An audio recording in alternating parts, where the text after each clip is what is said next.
Welcome back to another episode of the Bear Trap on the Boomer Bust channel, a Bears podcast by a Bears fan. I'm your host, Terry. Today, doing a recap of our matchup against the Buffalo Bills. Remember when that used to be us? Remember when we used to get blown out with Trustman and how bad that was when we were on the other side of those 40 burgers? Feels good, man. Another Bears victory. Had a, weaker opponent this week. So took care of business the way we expected to and the way we should have. And yeah, it feels good to be the team, putting a hurting on other people, especially when the defense is the one leading the charge. That reminisces back to the days of, Bears glory with our Monsters of the Midway. So feels good. Definitely feels good. We could talk about the game, but overall it was a Bears win, so you got to be happy about that. The story of the game is kind of on the scoreboard. We came in, really dominated. I take that back. The story of the game is not on the scoreboard. The story of the game was a defensive struggle early on where the offense couldn't put it in the end zone. And as the scoreboard indicates, the Bears held the Buffalo Bills back, who is one of the worst offenses in the league, and using their third quarterback. So, we were holding them and it was pretty fine, except the offense wasn't really doing, their part. And then as the offense, scored and then the defense kind of avalanched it with all these turnovers and, touchdowns. So that was big for us. So yeah, that was kind of the story of the game. Defensively, this was an interesting game. Khalil Mack was out again. Aaron Lynch started for him, which is normal, but what was not normal, and it might have been because we were winning, I don't know, but we started to see Kylie Fitz and Isaiah Irvin, our two backup outside backers. We saw them in the game. And in previous games, we haven't seen them a whole lot outside of special teams. So for whatever reason, they start putting them in. They are both better than Aaron Lynch. I'm here to tell you that now. Aaron Lynch is pretty good at run defense, but so is Kylie Fitz and Isaiah Irvin. And Isaiah Irvin and Kylie Fitz are way better at pass rush than Aaron Lynch. And it's not even that they're pass rush specialists. It's that when Aaron Lynch attacks the offensive line, he extends his hands and gets it on the offensive line's shoulders. And if you're super strong, maybe you can bull rush. But other than that, you can't really do anything as a pass rusher when you're putting your hands on their shoulders or, their upper pecs. You have to attack the chest or attack the hands on the edge and try to get around the edge. Otherwise, you just kind of sitting there stalemating with them. And that's what Aaron Lynch does a lot, and that's why he's not good. But at least Kylie Fitz and Isaiah Irvin, if they are attacking the man, they're going to attack him square through the chest and push him back into the pocket, which at least causes pressure, if not a sack. And so I don't understand why Kylie Fitz and Isaiah Irvin haven't been getting more time. It doesn't have to be both of them, but one of them needs to replace Lynch because Lynch is not that good. And so seeing them kind of come in and it's it's the Buffalo Bills. Well, guess what? They were all playing the same players. So Aaron Lynch still didn't look good against the Buffalo Bills, and they did. So I would have to say this is a time to lobby to get them on the field because they're so much just instinctually better at attacking the quarterback than Aaron Lynch is. And so that just highly upset me to see that they did so well and that we still keep playing Aaron Lynch. So we need to move him out. We need to let Fitz or Irvin rotate in on third down. I think if you got Fitz and Irvin and Robert Harris and Akeem Hicks on the 4, and then you have Leonard Floyd kind of standing up, floating around, either coming off the edge or blitzing up the middle. Or if you want to take Hicks off and just go Robert Harris, Fitz, Irvin, and Leonard Floyd, whatever. I think we should play around with that more because I think we got a little more pass rush in us than we've been showing, but it's still not good without Mac. Leonard Floyd is not good. at pass rushing. I'm sorry. Like, it's time to close the book on that. He's got a great get off. He's got speed, but he's just not a great pass rusher. That's just what that is. And so outside of that, we saw a pretty, vanilla game where we were able to play man and cover two. Just like previously, when we get these younger quarterbacks that aren't super experienced, or aren't super good at driving the ball down the field, we can squat on a lot of things with our corners, play it all tight, rally to the ball, and that's just kind of what we did. And it made it tough for Peterman to throw. So even without even without the pass rush, we were pretty decent on defense, and then the ball bounced our way. I mean, honestly, that was super close to interference when Leonard Floyd picked that ball off. But the refs made the call, and at least we capitalized on the mistake. Now, Eddie Jackson, great play. Action Jackson has been showing up. I've been telling you how impressed I was with him this year. And I understand how people were super on him last year, which is fine, but I still will tell you that what he was doing last year is nowhere near what he's doing this year. And so I'm not going to retroactively change what I thought. Especially because of those touchdowns. Like this touchdown, he came up, made contact, ripped the ball out. I know Roquan collided with the guy, but Eddie Jackson ripped the ball out, gets back up, picks the ball, runs to a touchdown. That's completely him. Last year was, someone fumbled, he picked it up. Someone tipped the ball up, he picked it off. Someone threw the ball right at him. And so this play was completely 100% him. Though I'm going to give you credit where credit is due, and that's him making a big time play. And there's a difference between capitalizing on a bad play and making plays, and he made that play. So I love what I'm seeing from Eddie this year, even though he comes up soft sometimes on some tackles, especially if someone's coming dead at him. He might be a little soft, he might olay it a little bit, but I like what I'm seeing from Eddie. Roquan is good.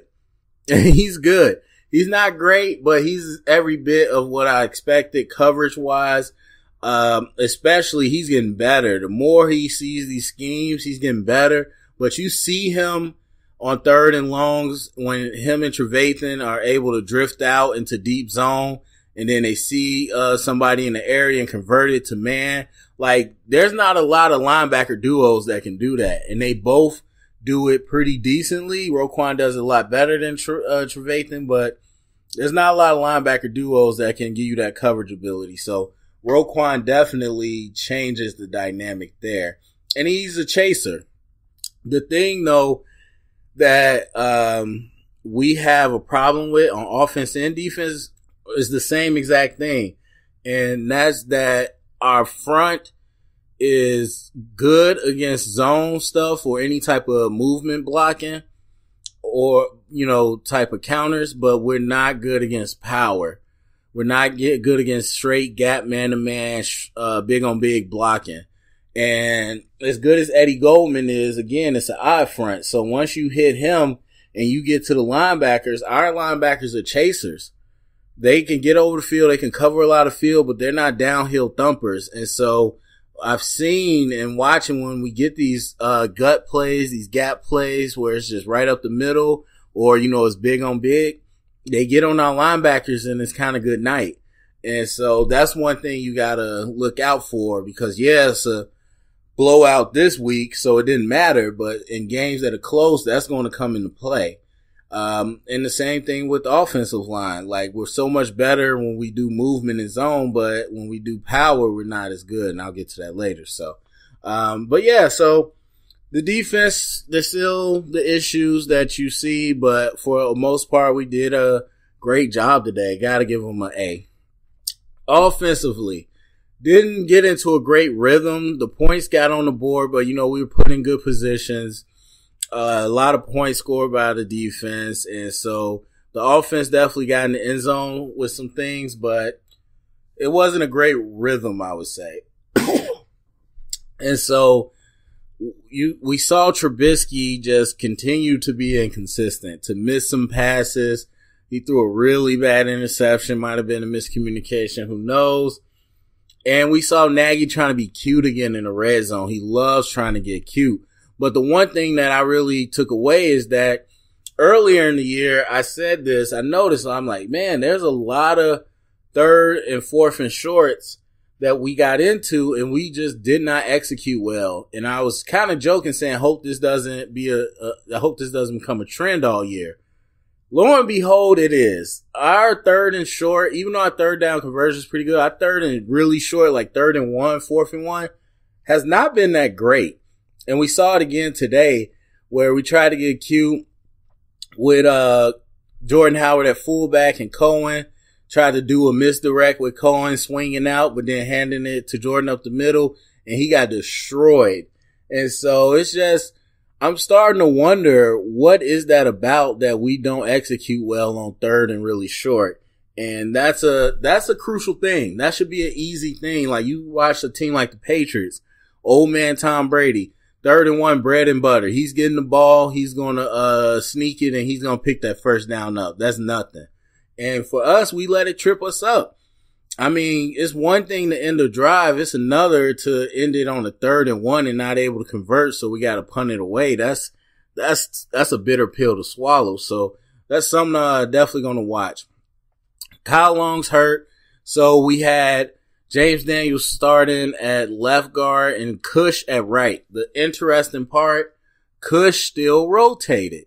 It was Cush and number 78 were rotating at right guard. So I'm now coming to the conclusion that it was not about getting a look at James Daniels and Cush. Because I said, I'm like, that's a weird time to do it during the year, to rotate 2 guys to kind of see who you like better. I mean, even if you did want it, you weren't sure on both of them, do that in practice, not during the game. And so I just didn't think it was an injury thing, because I just never seen that. Like, lineman, rotating a lineman to keep them fresh. So when I saw today at right guard that 78 was rotating every series with Cush, I'm starting to feel like, okay, this has to do more with injury. And so I don't know. That's interesting. Rotating a guard is not what you want to do, not ideal. You like to keep the cohesion between the offensive line. So that's something we definitely gonna have to keep an eye on. But I thought Cush was doing fine at right guard. 78 was all right, but he's like 6'7", so I'm not a fan of tall guards. So he has some leverage issues. But overall, again, our offensive line, when we do zone, when we do movement, when we do screens, we look good. When we do straight power like we used to be, not good. Not good. We don't get a push. We really just don't get a push.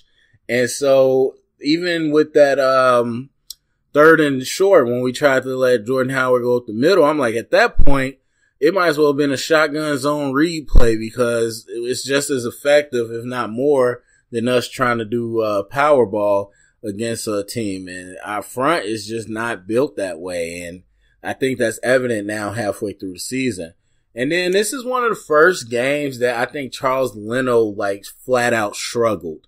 I know there's times he had bad plays, but I don't think he ever struggled against a team the whole time. And this is one, not just the penalties, which were killing us, but this actual blocking. Like, there's a lot of times he was getting those penalties because he was getting really beat by speed rush. And so this was one of the times that bad Charles Leno, like real bad Charles Leno, showed up, and we haven't seen that a lot this season. So that was something to think about.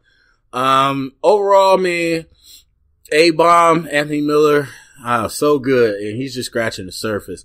Trey Burden, we could utilize him a lot more, but it falls on Trubisky. Trubisky, more and more is starting to solidify himself as an inconsistent quarterback, and so we might just be the team like we used to be, where the defense has to put us in good positions, and the quarterback could kind of, with his weapons, punch it in and deliver, but we can't rely on the offense to carry us for any game. So that might just be who we are, and we've been that before, so not too worried.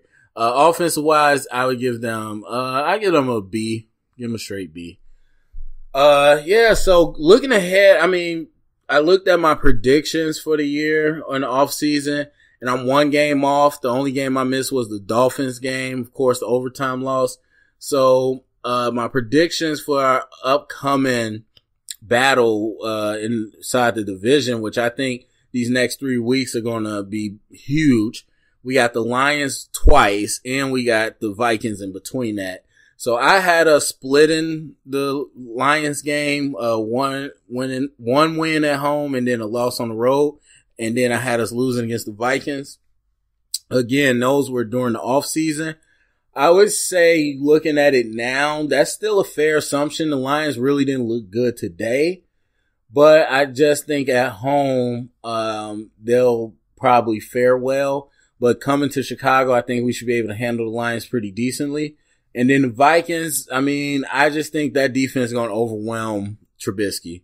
100%, that's what I feel. I mean, you even watch Stafford kind of being overwhelmed today, and you can't tell me you think Trubisky's better than Stafford. So I just think that's going to be the key factor in that Vikings game. I definitely hope we win, but I think if we could come out of this 3-game stretch with at least a win, we'd be doing pretty well. So, all right, so that's it for me. Go down in the comment section. Let me know what you thought about the game.